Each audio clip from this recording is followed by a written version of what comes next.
వి gold trusted gold buyers తాకట్టులో ఉన్న బంగారాన్ని విడిపించి ఈ రోజు ఉన్న మార్కెట్ ధరకే కొనబడును. మరిన్ని వివరాలకు సంప్రదించండి 7771077720. రాజమౌళి సినిమాలంటేనే విజువల్ వండర్. ఇప్పటి వరకు ఆయన సినిమాల్లో యాక్షన్, డివోషనల్, ఫ్యాంటసీ చూసాం. కానీ for the first time lines చూడబోతున్నాం. అదే రాజమౌళి మహేష్ బాబు కాంబోలో వస్తున్న SSMB 29 వారణాసి మూవీ. ఫైటోల్ సిఈలో మొదలైన కథను 2027 కామన్ ఎరాకి కనెక్ట్ చేశాడు జక్కన్న. మధ్యలో త్రేతాయుగాన్ని, అందులోనూ రామాయణంలోని అత్యంత కీలక ఘట్టం రావణ సంహారం ప్రధానాంశంగా వారణాసి గ్లిమ్స్తో గూస్ బంప్స్ తెప్పించాడు.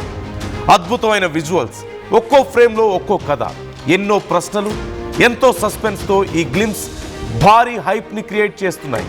ఇంతకీ వారణాసి స్టోరీ ఏంటి, అందులోని 5 ముఖ్యమైన అంశాలేంటో ఇప్పుడు చూద్దాం. వారణాసి గ్లిమ్స్లో సృష్టి ప్రారంభం నుంచి త్రేతాయుగం, కలియుగం వరకు అన్ని అంశాలు ఉన్నాయి. సైన్స్, డివోషన్, హిస్టరీ అన్నింటినీ మిక్స్ చేసి సెంటర్ పాయింట్గా రుద్ర రోల్లో మహేష్ బాబును చూపించారు. భూమి ఆవిర్భావం మొదలు ఉల్కాపాతాలు, త్రేతాయుగం, రామాయణ మహాఘట్టం, రావణునితో యుద్ధం, భూమిలో శ్రీరాముడిగా మహేష్ బాబు, ఇలా అన్ని కాలాలతో సంబంధం ఉన్న కథగా కనిపిస్తోంది. గ్లిమ్స్ ప్రారంభంలో 512 CE అంటే క్రీస్తు శకానికి సమానమైన టైంలో వారణాసి నగరాన్ని చూపించారు. ఋషులు, యుగాలు. ఆ తర్వాత 2027 CEలో శాంభవి పేరుతో భారీ గ్రహశకలం అంటార్కిటికా ఖండంలోని మంచుకొండల్లో పడడం ఉన్నాయి. అక్కడి నుంచి కథను ఆఫ్రికా ఖండానికి మార్చారు. ఆ తర్వాత కెన్యాకి మార్చారు. కెన్యాలోని కీలిమంజారో పర్వతానికి ఆనుకొని ఉండే ఒక జంతు సామ్రాజ్యం ఆంబోసిలి వైల్డ్నెస్ అనే వేరే ప్రపంచానికి తీసుకువెళ్లారు. ఆ తర్వాత వనాంచల్ ఉగ్రభట్టి గుహలో కాళీమాత విగ్రహాన్ని చూపించారు. ఆ విగ్రహం పేరు చిన్న మస్తాదేవి.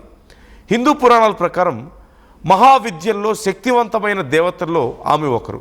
తన తలను తానే నరుక్కొని ఆ తలను తన చేతిలో పట్టుకొని భయంకరమైన రూపంతో ఆమె ఉంటారు. ఆ దేవి మెడ నుంచి 3 రక్తధారలు ప్రవహిస్తాయి. అందులో ఒకటి ఆమె ఖండించిన తల నోట్లోకి, మిగిలిన 2 ఆమె 2 సహాయకుల శాకిని, వర్ణిని నోట్లోకి వెళ్తాయి. దీని తర్వాత సీన్ 7200 బిఫోర్ కామన్ ఎరాలో లంకా నగరానికి తీసుకువెళ్లారు. అక్కడే అసలు ఘట్టాన్ని చూపించారు. త్రేతాయుగంలో రావణ సంహారంలో రాముడికి హనుమంతుడు చేసిన సాయాన్ని అక్కడ చూపించారు.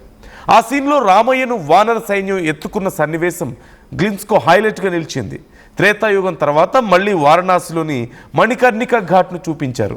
వారణాసిలో గంగానది ఒడ్డున పవిత్రమైన ఘాట్లలో మణికర్ణిక ఒకటి. దక్షయజ్ఞం టైంలో శివుని భార్య పార్వతి తన ప్రాణాలను త్యాగం చేసిన తర్వాత శివుడు మండుతున్న ఆమె శరీరాన్ని హిమాలయాలకు తీసుకువెళ్తాడు. అప్పుడు శ్రీ మహావిష్ణువు ఆమె శరీరాన్ని తన సుదర్శన చక్రంతో 51 భాగాలుగా ఖండించగా పార్వతీదేవి చెవి ఆభరణం పడిన చోటునే మణికర్ణిక ఘాట్ అని పిలుస్తారు. అన్ని ఘట్టాల తర్వాత నందిపై మహేష్ బాబు రుద్రుడిగా కనిపిస్తారు. చేతిలో త్రిశూలంతో వారణాసి బ్యాక్డ్రాప్లో రౌద్ర రూపంలో మహేష్ బాబు రావడం మరింత హైలైట్గా నిలిచింది. ఇలా గ్లిమ్స్లో చూపించిన 5 ప్రదేశాలు గ్లోబ్ ట్రాటర్ అనే హ్యాష్ట్యాగ్కి అసలైన అర్థాన్నిచ్చేలా ఉన్నాయి. డివోషనల్ టచ్ ఎక్కువగా ఉన్న ఈ స్టోరీకి జక్కన్న సైన్స్ను ఎలా మిక్స్ చేశారన్నది ఆసక్తికరంగా మారింది. Local to global news at your finger tips. మీ చేతిలో ఒక ఆయుధం. Download raw TV app. Media legend Ravi Prakash is back.